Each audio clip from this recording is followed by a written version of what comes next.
Call the meeting to order and begin with the pledge.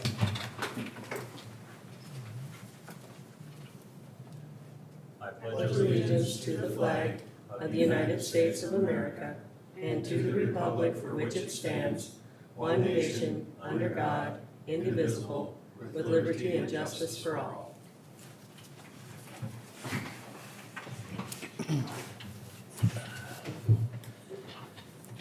I'd entertain a motion to approve the agenda. I'll make a motion to approve the agenda. Amend that to add an executive session for personnel matters. Okay. On the end of that. All right. Okay, we'll. with I'll the- second the okay. motion. Okay, agenda has been amended to have an executive session for personnel matter. Motion is made and seconded for approve the agenda. Discussion? Hearing none, all in favor say aye. Aye. Opposed, no. Motion carries. On pages 1, 2, and 3 is the minutes from our previous meeting from August 4th.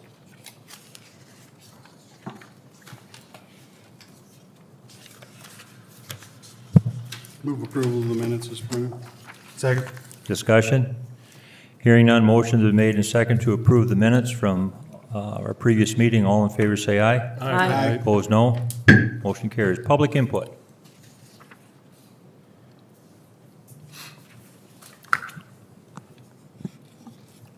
I just wanted to make the council aware of something that happened recently. I'm sure most of you are aware, I'm a runner, do a lot of running around town. My son here is starting to be kind of following my footsteps and do a lot of running himself. And a week ago Saturday, him and I were out on a run on the bike path between Miller and St. Lawrence. And on our way there, we were running. We saw an individual riding a motorized mini motorcycle coming at us.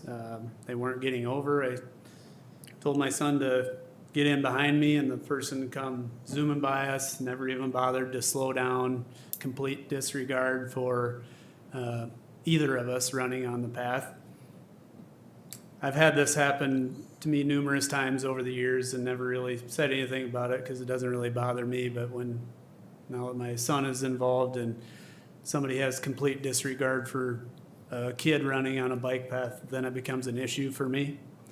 So I did talk to the police department about it. I made them aware of the issue, and they did some research and told me that apparently there's no statutory authority for them to handle anything on the bike path, and the city couldn't do anything if they wanted to because it's outside city limits.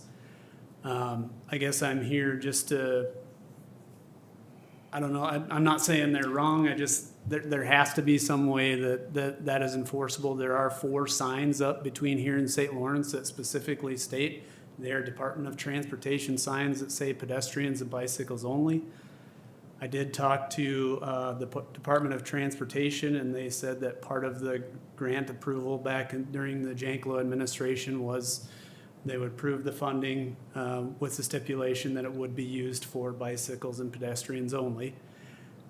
So I did confirm that with them. Now, as far as enforcing that, I don't know what can be done. I mean, we do have the golf course that's owned by the city and the airport that's owned by the city. Those are outside city limits, so I have to believe there's some sort of enforceable way to enforce that, even though it's not in city limits. But I don't know, that's outside of my area of expertise. I'm just, it's concerning to me that we have people that are driving that, there's that many motorized vehicles that I see on there.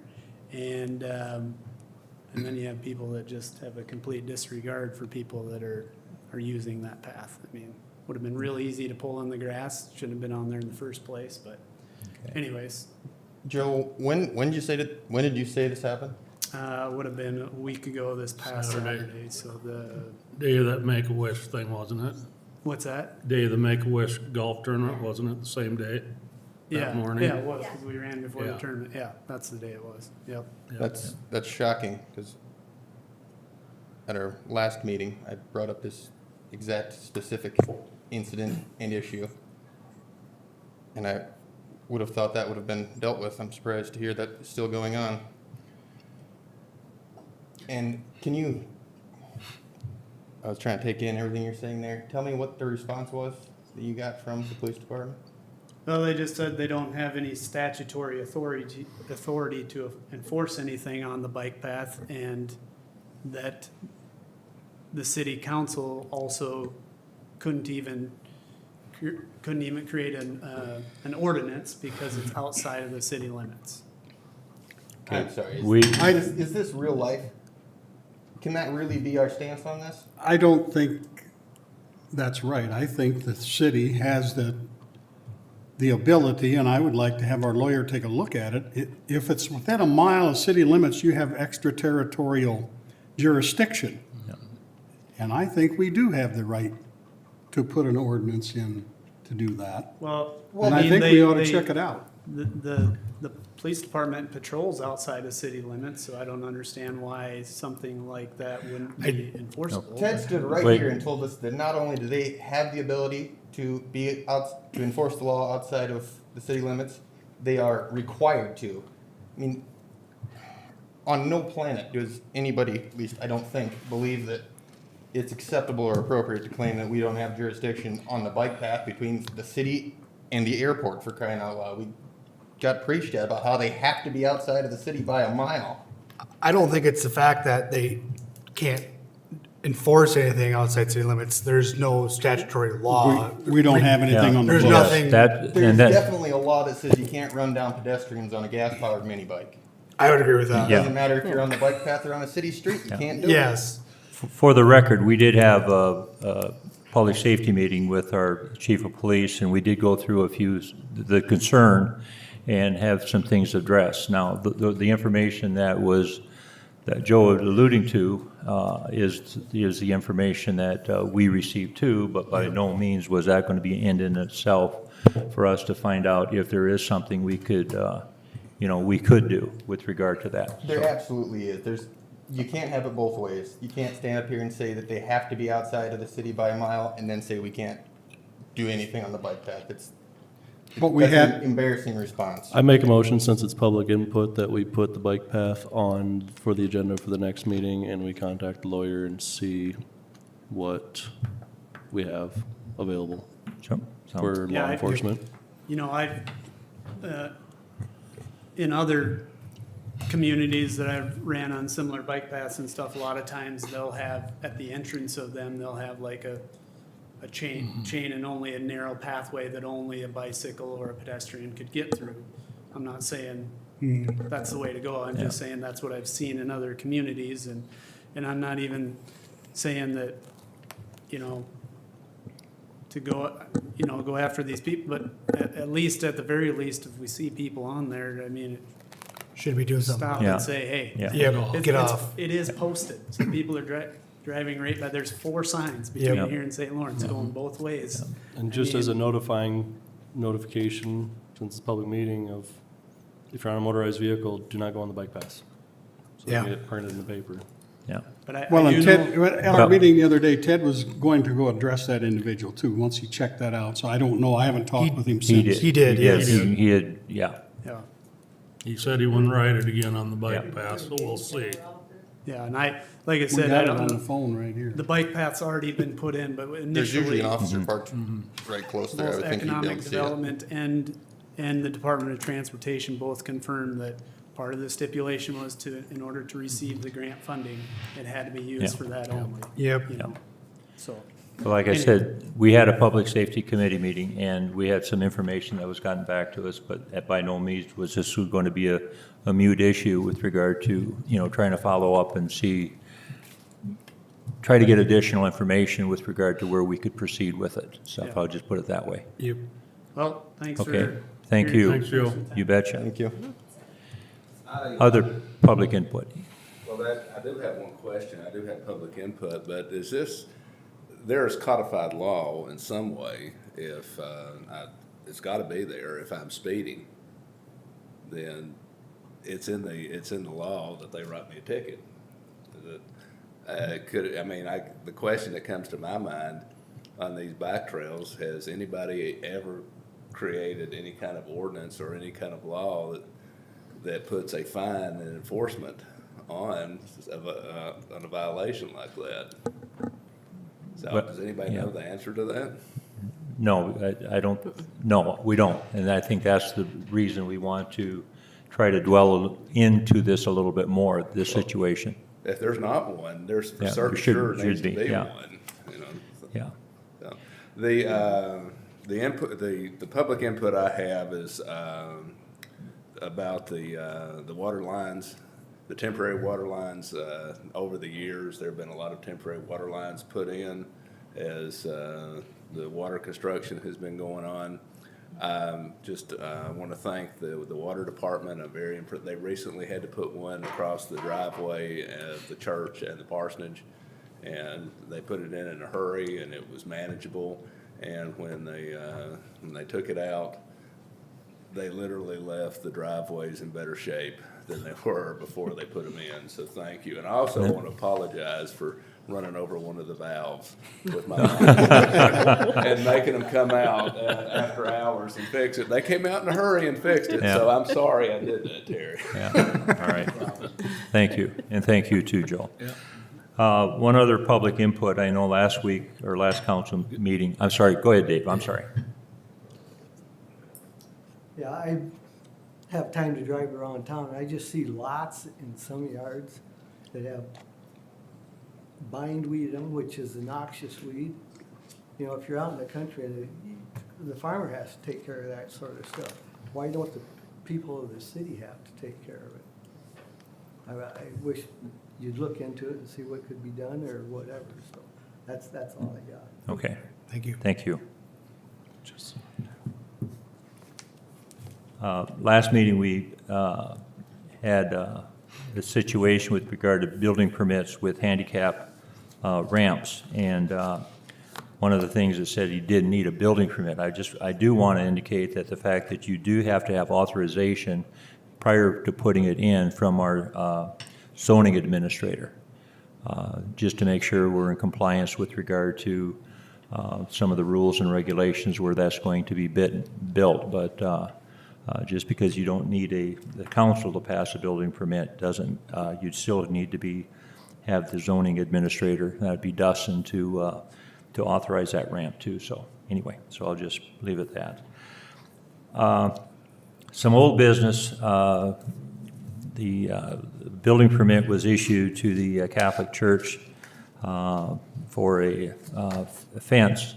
The one thing we didn't do with that building permit, it was to have the building permit fee exempt from that, as we have done with the library and other entities of that sort. So I'd entertain a motion to that building permit that was issued last year would be, we'd waive the fee. So move. Second. Discussion? Hearing none, motion is made and second to waive the building permit fee for the Catholic Church that was authorized last meeting. All in favor say aye. Aye. Opposed, no. Motion carries. New business. Here you have the property and liability insurance renewal quotes. TMHCC is on page 4. And SD, That might take a little more time. oh, my fault. Yeah, we'll go down to agenda 715, open the bid opening for a 2018 Ford Explorer police car. You just have one. Just have one bid. Did have one other one, but unfortunately, when bids are due at a certain time, the bid was due today at 5 o'clock, and did have an individual try to drop one off after 5, and unfortunately for that individual, I couldn't accept it, so. Anyway, this is for Gracie Graham in the amount of $1,050 for the cop car.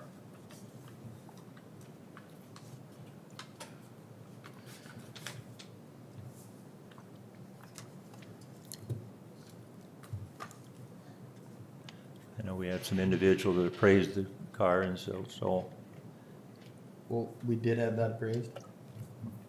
yes. We, A group went together, and just figured an approximate value of the car. Do we have that? Not that that's what it needs to bring or anything like that, but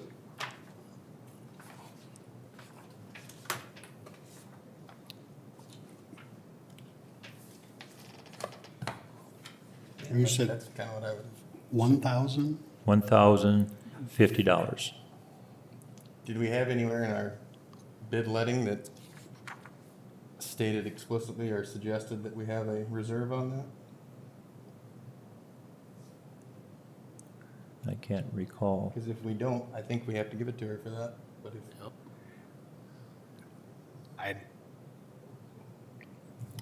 a bid opening's a bid opening, but I don't know what the rules are on if we, Does it Can say we have reject- the right to reject any? I thought we did, but all bids? I thought it had to be a certain percentage of what you appraised it at. But it's been a long time since I did one of these. well, and it's, how often does it change too, within that Yeah. time frame? The governing board may reject any and all bids. However, if the governing board accepts a bid, it must be the bid of the highest bidder. If no bids are received, the governing board may have the surplus property reappraised pursuant to 613-2, or may, within 12 months thereafter, sell the property at private sale for not less than 90% of the appraised value without further publication or appraisal. It says you may reject any and all bids, but it doesn't state stipulations that would have had to be published in the notice in order to do so. Say that again, the last part. What you just said. It says you may reject any and all bids. No, what would be your comment after that, that it does or does not say that? This does In not what- say in what that posted? it required any stipulations in the bid notice in order to do so. so we didn't have to make a But I can mention bring of up a that reserve law. beforehand, but.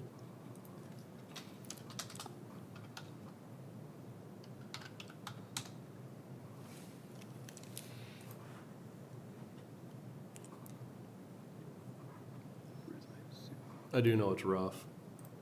I mean, I don't think it's that right. right. It just needs. Mr. Center Mayor, I Council. make a motion to reject the bid.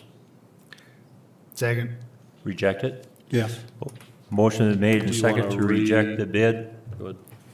Discussion. Do we wanna offer that in a private sale at a different dollar amount to the highest bidder?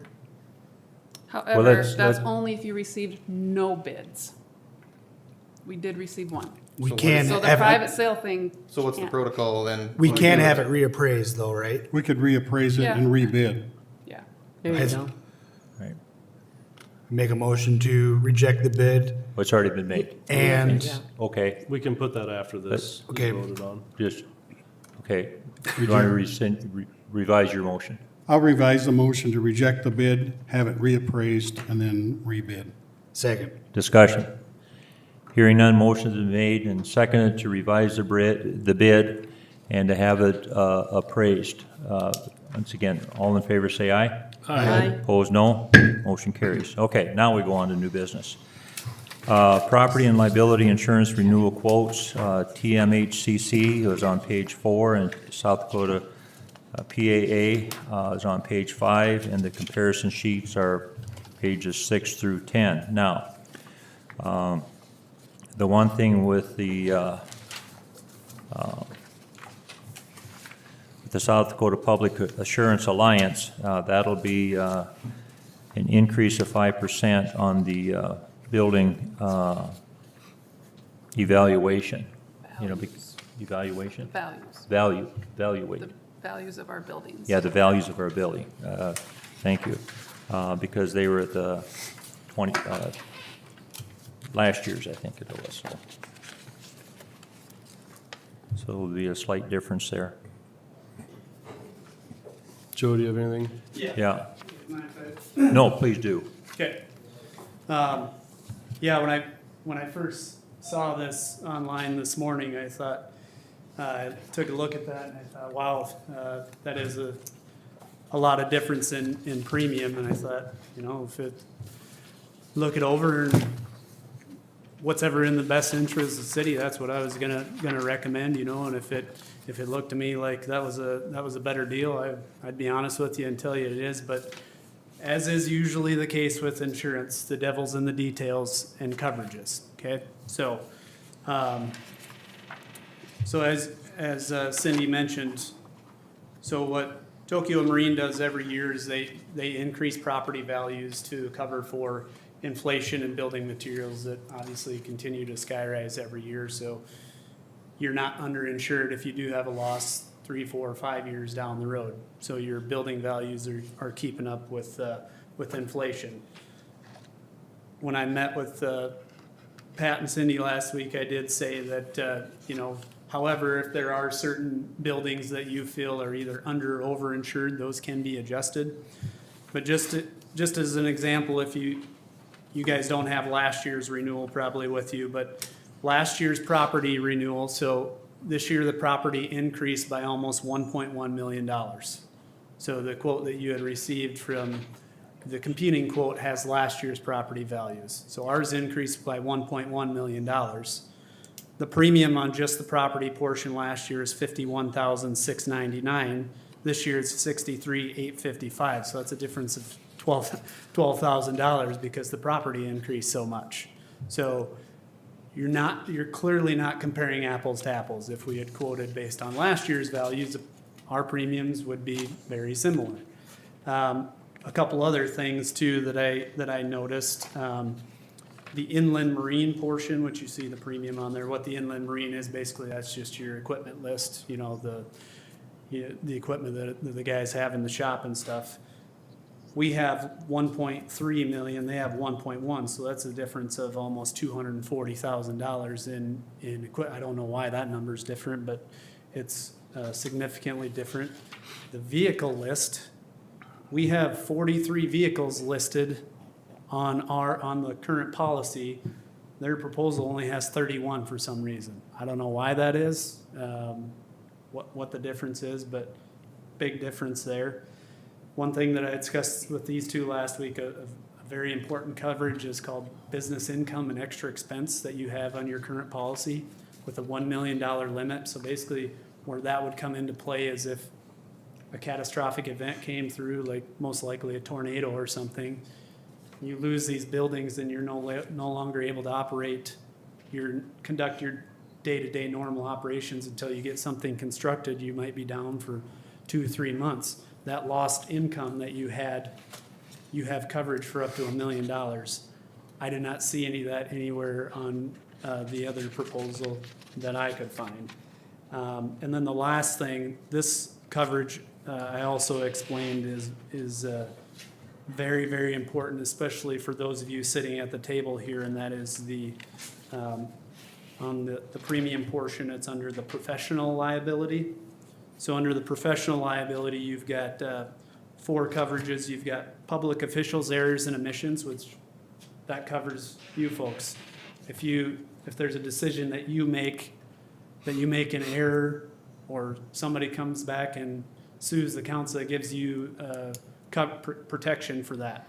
You've got a $1 million per occurrence, plus your excess liability covers that as well. Now, the one thing that I've found over the years in insurance, if it's not specifically listed and it doesn't have a coverage limit next to it, it's either excluded or you don't have coverage for it. That particular coverage, I did not see anywhere on the other one. I'm not saying it's not, if it's not listed, if it's not specifically written down and something goes to court, if it's not in writing, is it gonna hold up? I don't know. Ours has it specifically listed. Employment practices liability. A lot of people misconstrue South Dakota because we are an at-will state that you can just terminate employment for any reason. That is not true. You cannot terminate employment for age, race, religion, things like that. So there are federally regulated illegal reasons to terminate employment. And if an employee comes back and sues the city, you need coverage for that. Otherwise, there's no coverage for that for the defense costs. Another big one, Cindy and I talked about this, is employee benefits administration liability, and that would be basically if your human resources person made a mistake and didn't get a new employee signed up for the benefits plan. They go and something happens to them, they get sick or ill, and they have something major come up and they go to the doctor and all of a sudden, oops, they don't have any, find out that they didn't get signed up and they don't have any health insurance. You know, you've also got $1 million there as well. So big, not apples to apples comparisons here. Yes, the premium's different, but if we were to take all these coverages off, which I would not recommend doing, nor would I even allow that to happen, but if we did that, you're talking, the professional liability alone is $6,000 in premium, plus the other 12 for the increase in property. I mean, you guys can do the math, but the gap's not as big as it appears, so. I didn't just have my want- pen, whenever you're ready. Yeah, go ahead. I didn't have my pen ready. The building liability that you mentioned was the first thing you talked about. What was the values that you had? The property values? Yep, I believe so. So we've got, at the renewal, it's 20, the total you mean? Is that Sure, what you're yeah, talking? that'd be fine, yep. 21,699,850, which is $1,083,396 more than the expired than last year's term. And again, just to make that clear, I mean, those, if you wish, if there's buildings that you either don't want to insure or want to reduce, I mean, we can adjust some of those, but I mean, most buildings, you'd be surprised at how much they would cost to completely replace if you had a total loss. And that was after the 5% increase that SDPA? No, so you had to use 2024 figures from API, Yep. because and I then- didn't know how much it was gonna go up upon a renewal. Right. And So then I did they- the best that I could. And they added 5%, and it's still. They have not added No. 5%. No, they haven't No, added. No. so that $15,000 difference is gonna get closer. I mean, that, like Joe said, Their, it's not their gonna be as big of a proposal had gap. the exact numbers of our last year, of your Yeah. last year's, Okay, Yep, so policy. yeah, like you explained thoroughly. I guess Yeah. it's going to get a lot closer. Yeah. So I just wanted to make sure, on paper, when you look at the premiums, it looks like it's a very large gap, but when you start breaking down the coverages, some of them are night and day different. There's a lot of coverages that we have that, so I think that's important to point that out. I mean, obviously, when you're talking about an entity this size that has as much exposure as it does, to me, liability coverages are more important than property, because that's, this day and age, lawsuits are ultimately what can really pile up in a hurry, and you gotta make sure the city is protected, so. And that was, I mean, for anybody, was everybody here when we did the insurance before, or is Landon and Gale? I wasn't. Okay, so that was one of the biggest driving factors last time when we ended up going away from SDPA was, they'd kind of lost their handle on building valuations by just doing the continual percent Sure. increases, and eventually it just didn't fall in line with what the building values were.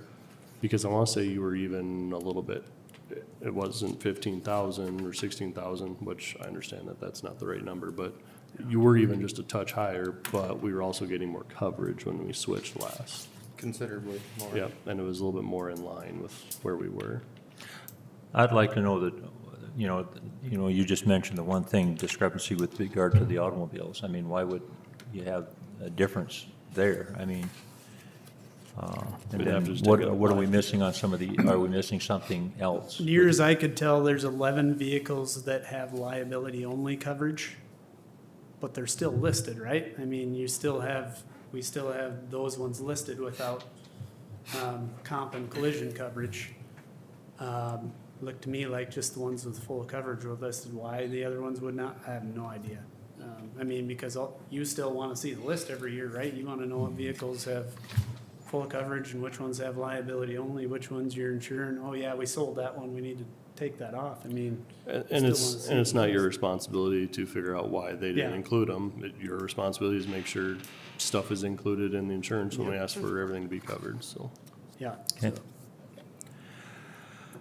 All right. Anyhow, Any- I just wanted to Yeah. make sure that was, brought to light, and then if anybody had any questions, Okay. we'll certainly answer anything as well. Okay, When is this due? Next meeting, Next Yeah, week? the renewal's on the 9th, I believe. yeah, so we have the to, next meeting. we have to make a decision next meeting, that's why we kinda Yeah, got going September with 9th this. is the And renewal date. Okay. appreciate you going through all the steps, and then we can at least look at it. Yeah. And not make it into what it was last time. That'd be good. So, I would concur. but at the same time, I'm the one that said, if someone wants to give a proposal, we're not gonna turn away proposals either. And I don't think as a city we can, but at the same point, we appreciate what Joe's been doing. Yeah, and for we, us for- just to let you know, Cindy knows this, we did look at another carrier, so the thing is, there's just not a lot of options for municipalities. Not a lot of companies will insure municipalities, and some do in other states, and they don't in South Dakota. We did have another option, and we sent everything in, and their property, just the property portion was more than the entire package here. So we just like, no sense moving forward any further than that. So we did do our due diligence and look at, and we have access to most carriers that do write municipalities, but yeah, it's just, it's a limited market, you know. This is a lot of exposure for municipalities, so. okay. I think it's just more or less homework time. And I think an opportunity for the South Dakota Public Assurance Alliance maybe to answer a couple of questions with regard to that. I would entertain I guess that'd be finance committee, committee meeting to do some homework, and then we can report our findings to the council at the next meeting Okay, about anything. all right. Do you have, Thanks for yeah, clarifying thank things. you, Yeah, Joe. thanks. Thanks, Joe. Joe. Clarification there. Yep. Okay. All right, moving on to item number 3, the resolution for 2025-7. Which is 11. Resolution 2025-7 is a resolution of intent to convey central real property. A resolution of intent to convey to the Miller School District 29-4 the north 60 feet of Lot 6, that part of Lot 5, described as a beginning at a point in the northwest corner of Lot 5, thence east 10 feet, thence south 60 feet, thence west 10 feet, thence north 60 feet, to the point of the beginning, all of said real property being located in the Block 1 of McWhorter's re-subdivision of the town now City of Miller, Han County, South Dakota, and east 40 feet of the north 60 feet of Lot 5, Block 1, to McWhorter's re-subdivision of the City of Miller, South Dakota, according to the recorded plat thereof. Whereas the City of Miller desires to convey to the Miller School District 29-4 the following described property: the north 60 feet of Lot 6, that part of Lot 5, described as the beginning at a point in the northwest corner of Lot 5, thence east 10 feet, thence south 60 feet, thence west 10 feet, thence north 60 feet, to the point of the beginning of said real property being located on Block 1 of McWhorter's re-subdivision of the town now City of Miller, Han County, South Dakota, and east 40 feet of the north 60 feet of Lot 5, Block 1, to the McWhorter's re-subdivision of the City of Miller, South Dakota, according to the recorded plat thereof.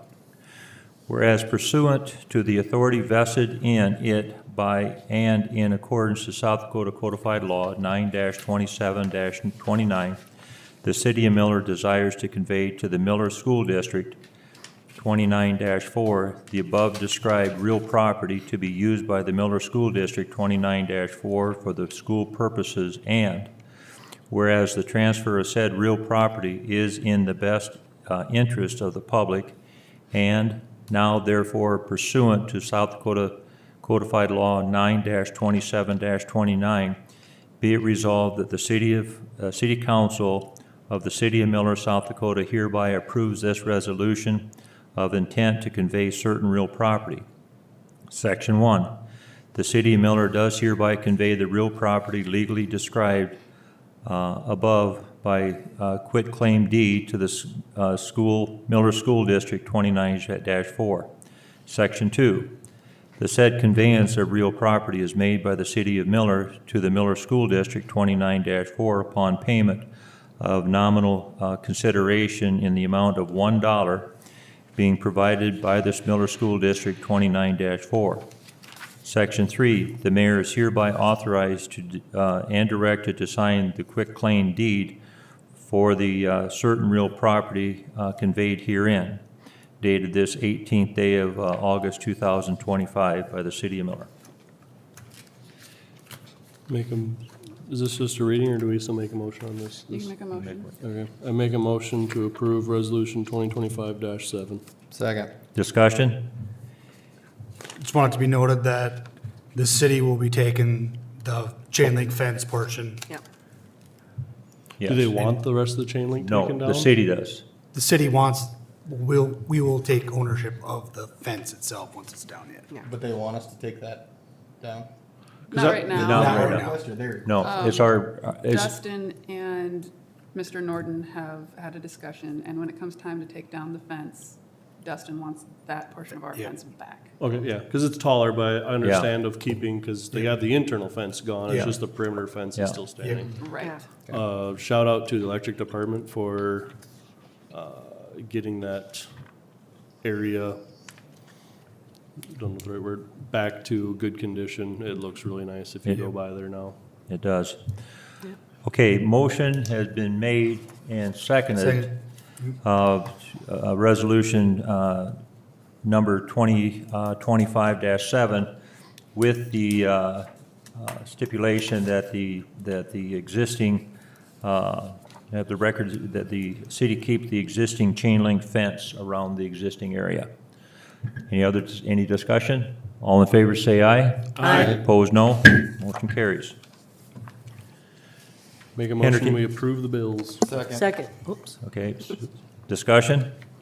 Hearing none, motion has been made and second to approve the bills. All in favor say aye. Aye. Opposed, no. Motion carries.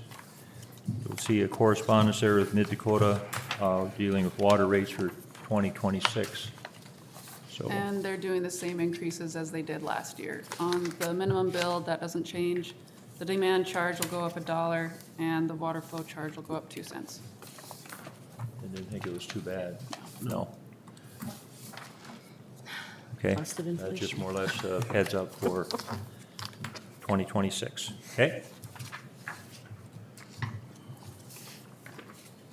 Make a motion, move into executive session, personnel pursuant.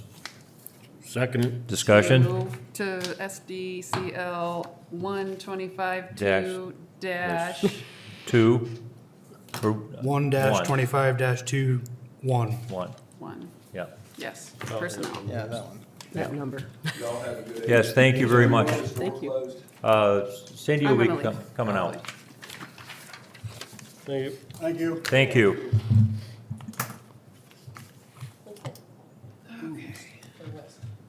And that's at what time?